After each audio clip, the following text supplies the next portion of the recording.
Hey Spoon Inspired people, it's Imani here. Welcome back to my channel. Welcome to another Spirit Inspired talk.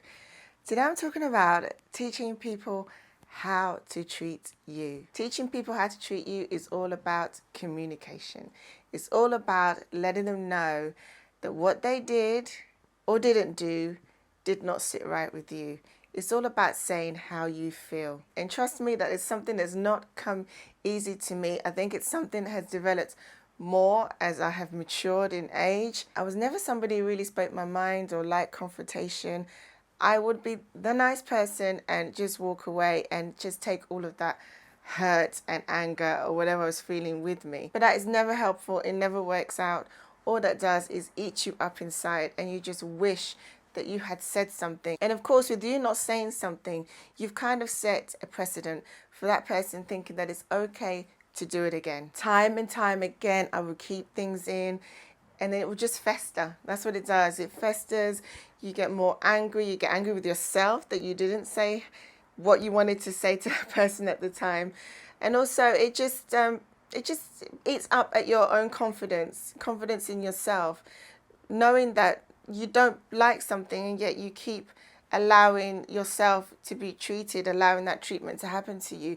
It's going to eat up your confidence. You're not going to have confidence in your own ability to say what you want, to communicate what you need. It's a learning process and it does take courage, but this is what Spirit Inspired is all about, learning to take those little actions that we can take every day to make our lives happier. And I'm not talking about strangers. I'm still not somebody for unnecessary confrontation.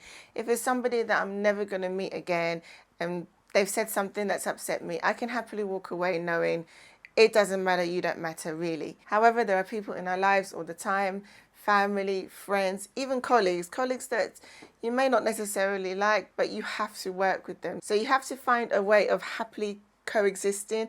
And if they are doing something to you that constantly hurts you in a way, then you've got to at some point let them know. And yes, we do have to let them know. Not everybody knows that what they're doing is hurtful, or maybe they do know and they actually don't care. They've not been taught that this is actually not an acceptable way to treat somebody because they've always got away with it before. Essentially, it's all about setting boundaries. Set those boundaries. Let people know that if they do this, they talk to you in this way, they say this, they behave in this manner, that there are consequences to those actions. So first of all, you've got to know what your boundaries are.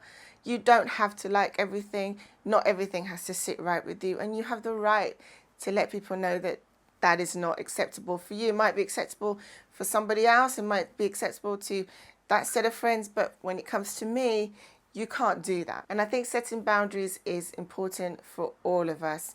I mean, for people like me, influencers who are online, we have to set boundaries. In a way, people have a sense of entitlement because we're online, that they can say whatever they like behind the screens because they can hide and they think there won't be any consequences. But thankfully, there is the block button. There are consequences. If you say something to an influencer, do something that crosses an influencer's boundary, then they have the right to block you. And that's online, but in real life, you also have a block button per se. You can block people out of your lives. You can cut people off if they consistently break your boundaries, if they consistently cross the line with you, especially when they know what those boundaries are. And that kind of brings me to my next point. Have you communicated exactly what it is that you don't like? People cannot read minds, and sometimes we don't always know that what we are doing is triggering to somebody else. And it's something that I've also learned, especially if you're in a marriage, in your relationship, you've got to learn how to communicate, because you cannot make the assumption that that person knows that you don't like this, or they know that this is something that you're not into, or this is something that you don't like. You have to communicate, because if you don't say it, then they can say, well, you didn't tell me. So set your boundaries and know what the consequences are if somebody breaks those boundaries, and make sure that you communicate what they are. Let people know. And it could be the smallest of things. It could be just the fact that maybe you don't like someone mentioning the color red on your channel. It's a boundary. I'm being silly here, but it's a boundary. You don't like the mentioning of the color red, it sets triggers in your head and you don't want it mentioned. And you've said it so many times, yet there's somebody that consistently comes and talks about it, says something about the color red, makes comments about the color red. And that's the point where you can just say, well, I've given you enough chances. I am blocking you. You can no longer be in my life because you keep crossing that boundaries. You don't appreciate me. If you really did, you wouldn't do that. And that's all a part of teaching people how to treat you. But there is, of course, the extreme of that. If you are in an abusive relationship, if you are experiencing something very hurtful, then learning to say no, learning to set those boundaries, it's tough, it's hard. If anybody in that kind of relationship will tell you it's not always as simple as it looks, but you've got to get to a point when you say to yourself, enough is enough and I deserve better.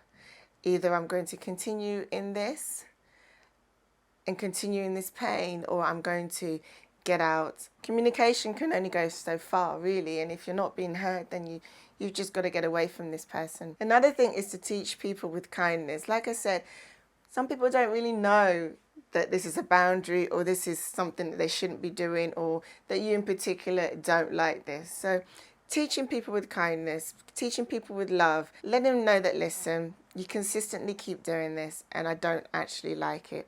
I don't like the way you talk to me. I don't appreciate this aspect of the way you interact with me. And if there is no person at this point, this is where they say, oh, I didn't know, I didn't understand, I didn't really know that I was hurting you in that way. I won't do it again. In teaching people with kindness, you also teach them how to interact with you with kindness, because you would expect that if you had crossed somebody else's boundary, that they would come to you lovingly and say, you know what, I didn't like that, and then give you the opportunity to say sorry. I think it's important to treat people with respect, and then you get it back. But obviously, if you've got to the point where they're not listening to you, where you're being hurt constantly, then you cut them off. You block them.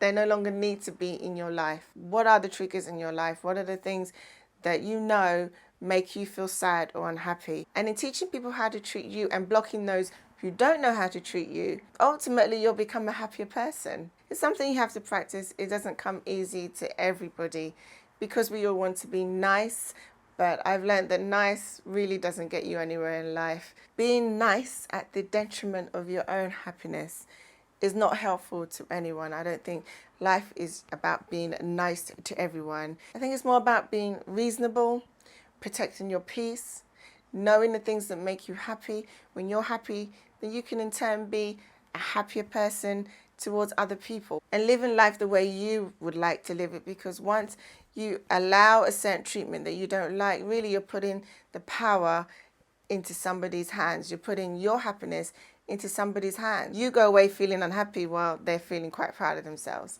So it's something that we all need to practice, setting those boundaries, writing them down. Make sure that you know what they are. If you have to write them down, do that. Make it clear in your head what those boundaries are. And when they are crossed, you can identify them and put a stop to it straight away. Because what you don't want to do is for it to keep being repeated and festering and just making you really, really sad. So I hope this Been Inspired talk has been helpful. Let's set those boundaries this week. Let's stop those interactions with people that are just really, really bringing us down. Cut them off if you need to, or teach them. So have a great week, everyone, and keep taking those spirit-inspired actions. Make sure you take this one and do it in style.